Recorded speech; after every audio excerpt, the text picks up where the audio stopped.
What's up, guys? I'm FoxCast, and welcome to an all-new, or rather, back to the current episode of FoxCast Creepypasta, where today we are going to be picking up right where we left off. Yeah, in the last part, or subpart rather, he was chased by the thing. Then they found the weird wire monster. And now there's some kind of like military squad there. I think that, if there's an entire military regiment dedicated to getting rid of monsters, then you know this is not the first time this happened. And that's why things happening here is that the government definitely knows something that he does not. So without further ado, let's get right into this, shall we? Let's go. And curiously, he left the first aid kit right on the wall. Probably because he has someone with better training and better equipment to aid the kid.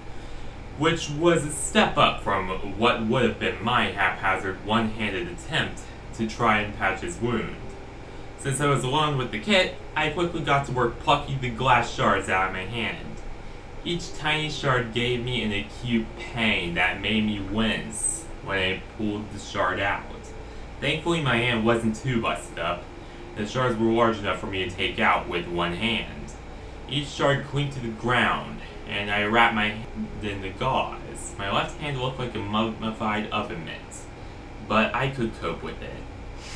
I wasn't sure what to do next. I should probably keep looking for Mr. Salmon. Or maybe I should go check on Niall and Felipe. I knew I had to tell both of them about the monster encounters, but didn't know exactly how to go about it. I could tell the whole story, but whether or not they would believe me was up in the air. It still felt uncomfortable around these emergency services folks.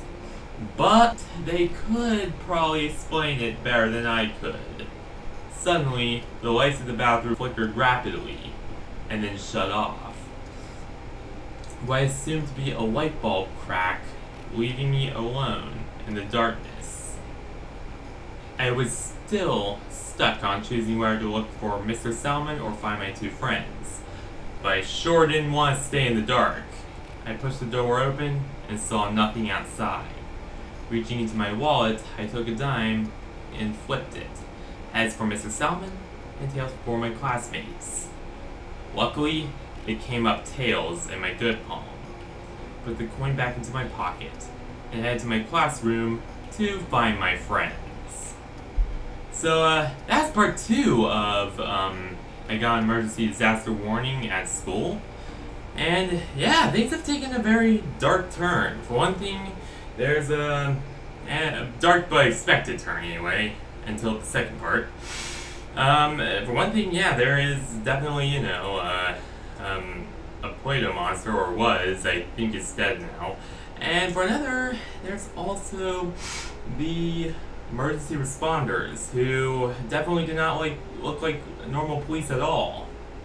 Nah, I think there's some kind of special forces unit, which, if there's a special forces unit, or a detachment of, or division of a large detachment of a special forces unit, that is made to specifically fight monsters, then you know that this is not the first time this has happened before.